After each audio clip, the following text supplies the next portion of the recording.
বোলপুরে টোটোতে চড়ে বৃদ্ধের ব্যাগ কেটে উধাও 40,000 টাকা। টোটোতে চড়ে বাড়ি ফেরার শেষ দিন পর্যন্ত রিটেক। টোটোতে চড়ে বাড়ি ফেরার শেষ পর্যন্ত বিপদ ডেকে আনলো বোলপুরের বাতায়ন নামক এক বহুতল আবাসনের বাসিন্দা ক্ষমাপতি মুখার্জির জন্য। শান্তিনিকেতন স্টেট ব্যাংকের শাখা থেকে টাকা তোলার কয়েক মিনিটের মধ্যে ঘটে গেল চুরির ঘটনা। 40,000 টাকা খোয়ার ঘটনায় তুলেছেন বছর প্রায় 70-এর এই ব্যক্তি।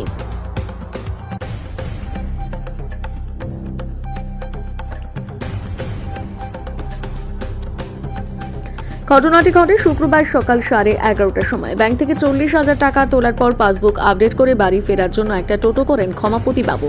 অভিযোগ, টোটো ছাড়ার কিছুক্ষণের মধ্যে বেগুনি রঙের চাদর জড়ানো এক মহিলা তার ঠিক পাশে এসে বসেন। বৃদ্ধ তাকে উল্টো দিকে সিটে বসতে অনুরোধ করলে সে কথা শোনেননি ওই মহিলা। কিছু দূর যাওয়ার পর বিচিত্রা সিনেমা হলের কাছে গাড়ি থেকে নেমে যান মহিলা। বাড়ি পৌঁছে ব্যাগ খোলার পরে চমকে ওঠেন ক্ষমাপতি মুখার্জি। ব্যাগটি ব্লেডের মতন ধারালো কিছু দিয়ে কেটে ভেতরে রাখা 40,000 টাকা উধাও। ঘটনার পেছনে ওই মহিলা ছাড়াও টোটো চালকের জড়িত থাকার সন্দেহ প্রকাশ করেছেন তিনি। পরে বোলপুর থানায় লিখিত অভিযোগ দায়ের করেন ক্ষমাপতি বাবু। থানার পক্ষ থেকে টাকা উদ্ধারের আশ্বাস দেওয়া হয়েছে বলে জানা গিয়েছে। ঘটনা ঘিরে এলাকায় চাঞ্চল্য ছড়িয়েছে।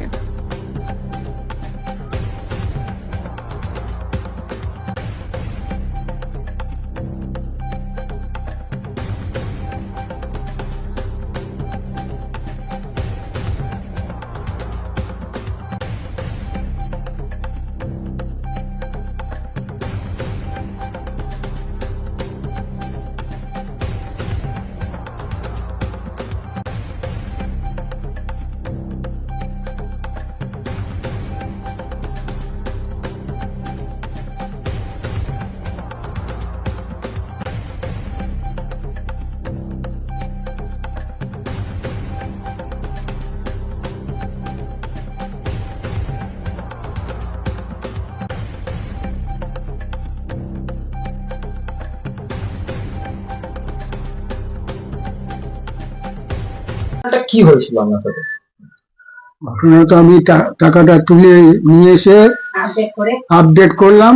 আপডেট করে সোজা বের হলাম। দু তিনটে টোটোকে জিজ্ঞেস করলাম, তারা আসতে নারাজ। ওইদিকে চলে গেল।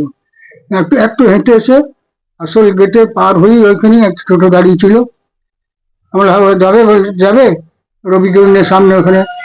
তো বলে চলুন, আমরা 20 টাকা নেবে, তো আমরা 20 টাকায় যাওয়া আছে। আমি বলে তাই দেবেন। আর 2 মিনিটের পরে মধ্যে একটা মহিলা একটা নীল রঙের চাদর জড়িয়ে, বেঙ্গি কালারের চাদর জড়িয়ে আমার পাশে ওখানে উঠে বসে রয়েছে।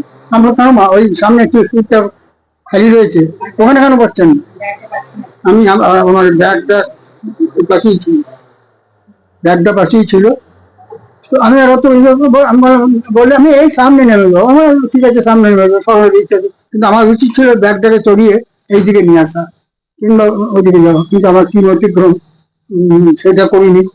কখন হয়েছে ঘটনাটা? যখন টাকাটা যখন চুরি হয়েছে কটার সময় হলো? ওই তো 11:30 পৌনে 12টার মধ্যে হবে। কত টাকা ছিল ওখানে? 40,000 প্লাস একটা ব্ল্যাঙ্ক চেক ছিল। আমি অনেক সময় নিয়ে যাই, সেখানে লেখা কিছু নেই। ওই আমার হাত হালে বয়স হয়েছে, তো সেদিন যদি ক্যান্সেল হয়ে যায় এটা তো লিখে দেবো। সেটা ব্যাংকে স্টপ করিয়েছি গিয়ে পরে। সেই তখনই তৎক্ষণাৎ ঘুরে গিয়ে আবার ব্যাংকে স্টপ করিয়েছি, লিখে পুলিশ ফাঁড়িতে, ওখানে পুলিশ ফাঁড়িতে গিয়ে নোটিশ করতে হলো। ওদেরকে করছি শান্তিনিকেতন।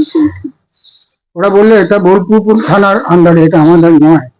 সেই জন্য বোলপুর থানা এসেছিল। কি বললেন? এখনই আমাকে দেখেই নিয়ে এলো, গাড়িতে তুলে নিয়ে গেল। আমার সঙ্গে আরো হ্যাঁ উইন্টিটা পরে ছিলাম আমি। বেশ, তারপর আমি গাড়িতে উঠলাম। এবার দেখছি যে বিচিত্রার সামনে, বিচিত্রার হলটা ছিল, সেটা একটা ফ্ল্যাট হয়েছে। ওইটা একটু পার হয়ে এসি, বটতলাতে একটা খাবারের দোকান আছে, নানান রকম খাবার দোকান, চপ, চা, মুড়ি, মোমো, সবকিছু। ওইখানে মেয়েটি ওখানে নেমে পড়ে ও ছল করে বোধহয় ওকে, আমার মনে হচ্ছে তো টোটোওয়ালা বোধহয় সাপোর্টে আছে। তো ওকে দামি দিল না কি করলো, ওইখানে নেমে পড়লো। নেমে কোন দিকে গেল তাই জানি না। আমি আবার ওই রাস্তা ধরেই চলে এসে টোটোটা আমাকে এখানে নামিয়ে দিল। চলে গেলাম বাড়িতে। এসে হতবাক হয়ে গেলাম।